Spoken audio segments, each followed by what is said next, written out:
सदग्रह। हे प्रभु, हे नाथ, हम जन्म से ही दुष्ट स्वभाव के तमोगुणी बहुत दुष्ट नाग जो होते हैं ना, दूध चाहे कितना पियाओ कभी भी डस लेगा। तो मेरे भैया उन्होंने कहा कि हम तो अब बदला लेने वाले स्वभाव से हैं, हम नाग ऐसे हैं कि हम बदला लेते हैं, हम बदला लेने वाले जीव हैं और अपना क्रोधी स्वभाव हम छोड़ नहीं पाते, इसीलिए आप हम नागों के ऊपर कृपा करो। भगवान श्री कृष्ण ने कालिया से कहा छोड़ तो देंगे, लेकिन तुम इन यमुना के रास्ते से रमणक द्वीप पर चले जाओ। कालिया ने कहा प्रभु, मैं वहीं पर रहता था, गरुड़ की डर की वजह से मैं यहाँ आ गया, मैं जाऊँगा, गरुड़ मुझे छोड़ेगा नहीं। भगवान ने कहा जिसके मस्तिष्क पर मेरे चरण पड़ जाए उसे कौन छोड़ेगा नहीं, उसको कौन छेड़ेगा भाई। जब मेरे चरण आपके माथे पर है तो आपको कोई छेड़ तक नहीं सकता। आप चले जाइए, एक काम करिए, हमें अपने फन के ऊपर बिठा के यमुना पार करवाइए, मुझे कुछ फूल लेके जाना है, गेंद निकाल कर दो।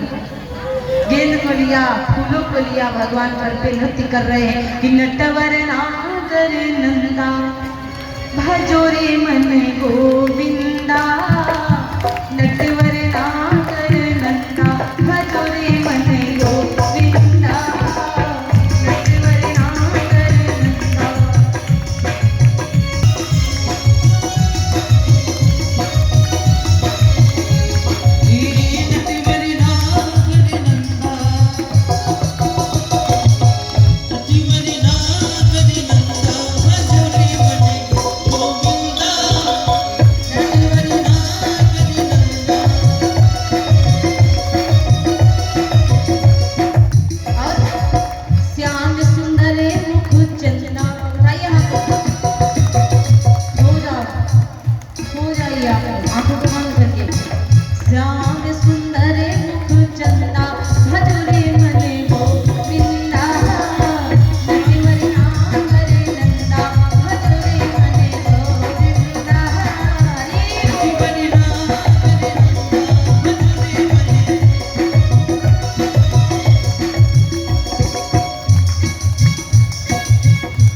गोविंदा गोविंदा गोविंदा गोविंदा नटवर नागर नंदा जोड़े मन गोविंदा नटवर नागर नंदा जोड़े मन गोविंदा नटवर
व्यास भगवान इस प्रकार से आज कालिया नाग भगवान श्री कृष्ण को अपने माथे पर बिठा के लेके आए। भगवान श्री कृष्ण कन्हैया आज उसके फल पे नृत्य कर रहे हैं। भगवान श्री कृष्ण हमारे ठाकुर जी कन्हैया हमारे उसके फल पे नृत्य करते हैं। आज यशोदा मैया तो उधर इतना परेशान हो गई थी, चिल्लाती चिल्लाती बेचारी बेहोश हो जा रही है। मेरे लाला को क्या हो गया, मेरा लाला महानदी में क्यों चला गया।